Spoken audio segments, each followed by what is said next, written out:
अस्सलामुअलैकुम वरहमतुल्लाहि वबरकातुहू। Welcome back to my YouTube channel. तो आज हम एनआईसीयू में एक एनआईसीयू सीरीज़ स्टार्ट करने वाले हैं, एक लो बर्थ वेट बेबी पे। ठीक है, जो बच्चा वक्त से पहले पैदा हो चुका है और 1 केजी का बेबी है, तो उस पे हम आज एक पूरी सीरीज़ स्टार्ट कर रहे हैं, जो कि अब ये पूरे इसकी डे बाय डे की हम इसकी प्रोग्रेस आप लोगों से शेयर करेंगे। ठीक है, और आपसे बताएंगे कि इस पेशेंट की क्या कंडीशन है और इसकी क्या इम्प्रूवमेंट आ रही है डे बाय डे पे।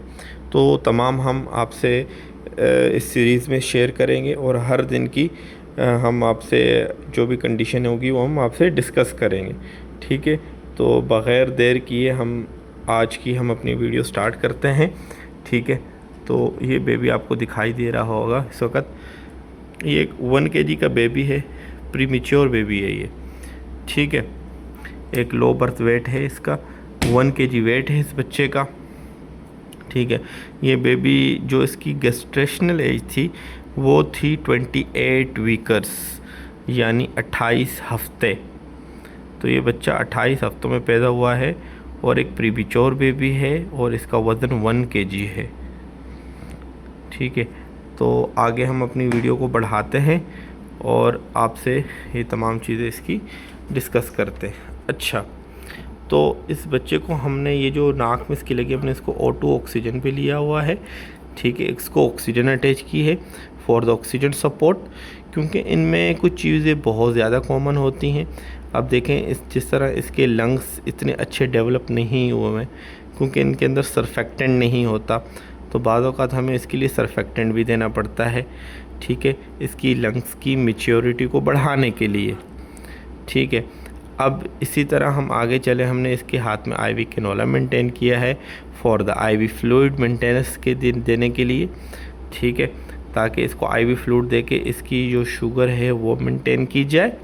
ठीक है, और इंक्यूबेटर केयर, ये जो पूरा आपको जो बॉक्स दिखाई दे रहा है इसको हम इंक्यूबेटर बोलते हैं। ठीक है, तो इसको इंक्यूबेटर केयर दी जाती है ताकि इसको टेम्परेचर प्रोवाइड किया जाए, क्योंकि ये बच्चा अपना टेम्परेचर भी मेंटेन नहीं कर सकता।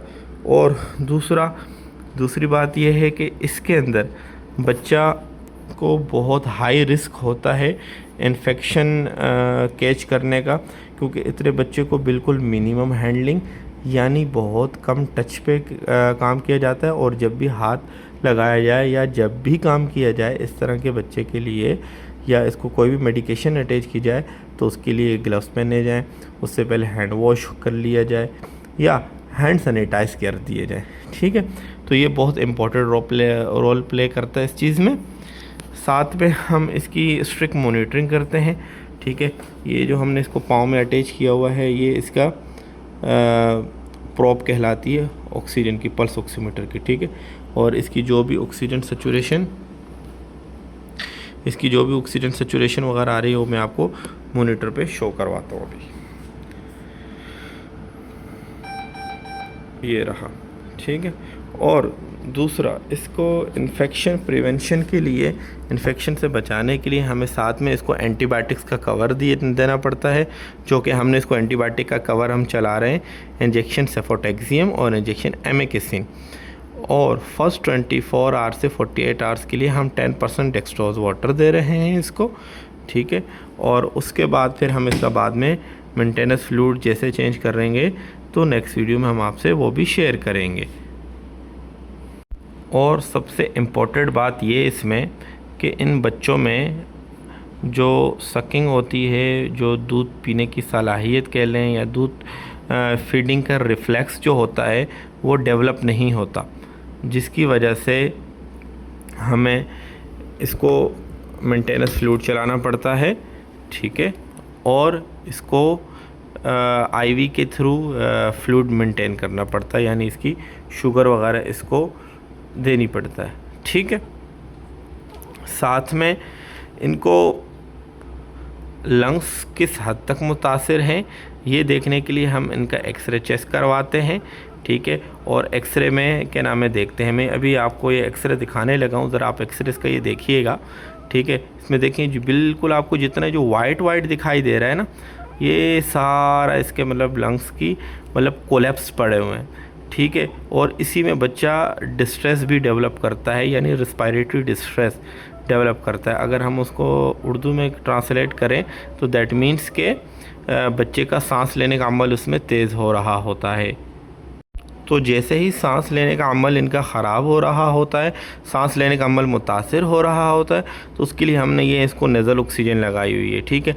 अगर देखें इस पे भी ऑक्सीजन सेचुरेशन मेंटेन नहीं करता, या इस पे भी समझो इसका बच्चे का सांस लेने का अमल मज़ीद तेज़ रहता है, तो उसके लिए हम क्या करते हैं, उसके लिए हम इनको लगाते हैं बबल CPAP, ठीक है। बबल के यानी बबल बनते हैं, एक हम उसके लिए ड्रिप लगाई जाती है हमें नीचे करके, ठीक है। नॉर्मल सलाइन की लगाते हैं। नॉर्मल सलाइन में अब क्वेश्चन ये है कि नॉर्मल सलाइन में ही क्यों बनाते हैं, ठीक है। तो उसमें मोस्ट इम्पॉर्टेंट बात है कि नॉर्मल सलाइन में आप सबको पता भी होगा कि सोडियम होता है, तो सोडियम के अंदर बैक्टीरियल ग्रोथ नहीं होती।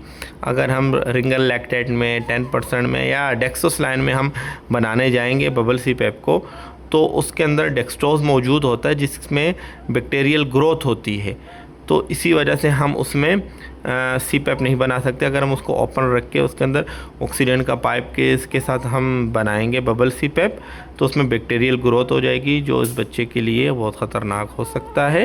तो इस वजह से हमेशा जो बबल CPAP बनाते हैं वो नॉर्मल सलाइन में बनाते हैं, यानी सोडियम में बनाते हैं 0.9% NS, ठीक है। तो ये आपने बहुत एक अहम बात है, ये आपने याद रखनी है। अच्छा, इसमें एक और जो चीज़ है वो है एपनिया स्पेल। इन बच्चों में एपनिया स्पेल बहुत ज़्यादा आता है, ठीक है। तो उसके लिए हमें इनको कैफ़ीन इंजेक्शन देना पड़ता है। कैफ़ीन ये पियोना के नाम से भी आएगा, मैं आपको भी दिखा देता हूँ ये। तो ये पियोना के नाम से इंजेक्शन आता है। एक्चुअली इसका अपना जो फार्मूला है वो कैफ़ीन है, वो हमें इसलिए देना पड़ता है ताकि बच्चा अपनी ब्रीथ होल्ड ना करे, यानी एपनिया में ना जाए। तो ये उससे प्रिवेंट करने के लिए हमें इस तमाम चीज़ें हम इनको देते हैं। दूसरा, हम इनकी जो इम्यून सिस्टम है, इनकी क़ुव्वत मुदाफ़ियत बहुत ज़्यादा वीक होती है क्योंकि इनका वज़न बहुत ज़्यादा कम है, वक्त से पहले पैदा हुआ है।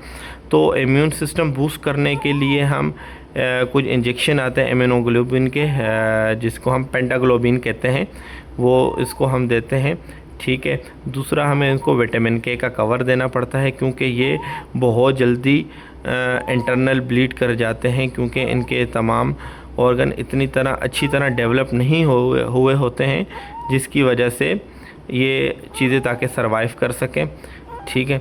तो और दूसरा, सर्वाइवल चांस कम होता है 50-50, बट एक मुमकिन कोशिश होती है।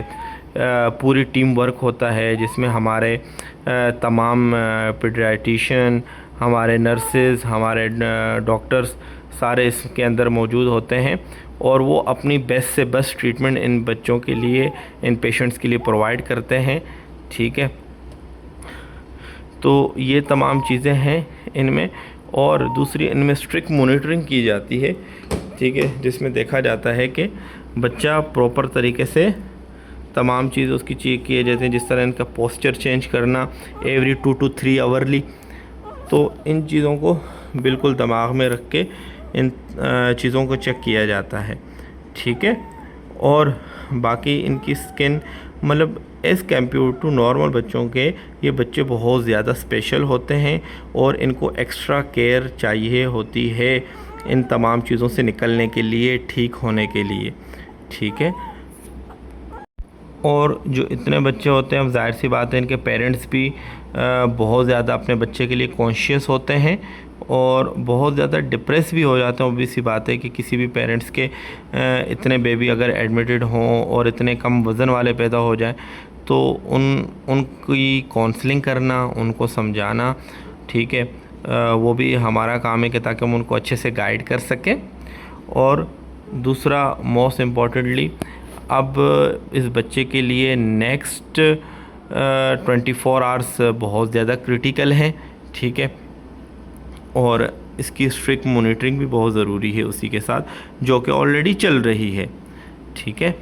तो इसी से ये है कि अभी इसकी डे बाय डे की प्रोग्रेस के लिए आप हमसे जुड़े रहें, हमें सब्सक्राइब करें, लाइक करें, ठीक है, और हमसे जुड़े रहें। अगर आप आगे की डे बाय डे की प्रोग्रेस चाहते हैं तो हमसे सब्सक्राइब करें, लाइक करें और हमारे साथ जुड़े रहें। इंशाल्लाह मिलेंगे नेक्स्ट डे पे। अल्लाह हाफिज़।